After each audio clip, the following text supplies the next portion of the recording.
வராகியை பஞ்சமி நாளினில் கண்டு வணங்கி வந்தால் பெரும் இன்பங்கள் தங்கிடச் செய்திடுவாள், வரும் துன்பங்கள் தீர்த்திடுவாள்.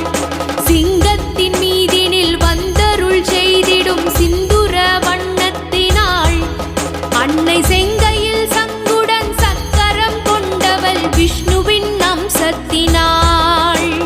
பச்சை நிறத்தவள் இச்சை